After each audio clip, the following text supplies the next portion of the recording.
আবারও ধর্ষকের দৃষ্টান্তমূলক শাস্তি দিল আদালত। 15 বছর নাবালিকা অপহরণ এবং ধর্ষণ কাণ্ডে 20 বছরের সাজা হলো রাজু দাস নামে 42 বছরের এক সন্তানের পিতাকে। এ রায় দিয়েছেন বিলোনিয়া জেলা ও দায়রা আদালতের বিচারক গোবিন্দ দাস। 18 জনের সাক্ষ্য বাক্য গ্রহণের পর পক্সো ধারায় বিলোনিয়া জেলা ও দায়রা আদালতের বিচারক গোবিন্দ দাস রাজুকে দোষী সাব্যস্ত করে। বৃহস্পতিবার দুপুরে আদালত রাজু দাসের 20 বছরের কারাদণ্ড, 10,000 টাকা জরিমানা, অনাদায়ে আরো 2 বছরের কারাদণ্ডের রায় ঘোষণা করে। এই ঘটনাটি ঘটেছিল গত 2021 সালে ফেব্রুয়ারি মাসের 28 তারিখে। পরবর্তী সময়ে নাবালিকার পরিবারের তরফে রাজনগর পিয়ার বাড়ি থানাতে মামলা দায়ের করা হয়। রাজু দাসের বাড়ি বিলোনিয়া থানাধীন ঈশান চন্দ্রনগর এলাকায়। দীর্ঘ 4 বছর এই মামলা শুনানির পর নাবালিকা অপহরণ ও ধর্ষণ কাণ্ডের ঘটনার সাথে জড়িত অভিযুক্ত রাজু দাসের বিরুদ্ধে সাজা ঘোষণা করেন বিলোনিয়া আদালতের বিচারক। সরকারি পক্ষে মামলাটি পরিচালনা করলেন স্পেশাল পিপি প্রভাত চন্দ্র দত্ত।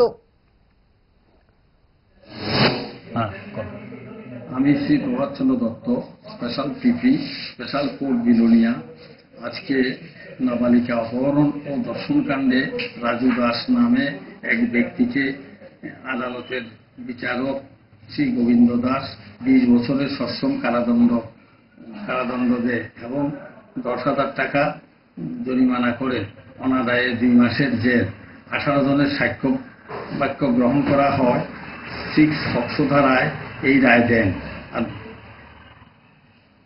কবে হয়েছিল ঘটনাটা? ঘটনাটা হয়েছিল 28/2/2021 তারিখ।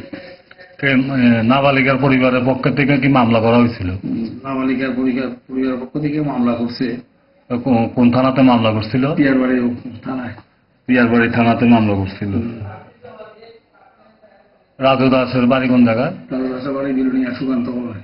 প্রেমের মরশুমে স্বর্ণকমল জুয়েলার্সের নিবেদন শুধু তোমারই জন্য।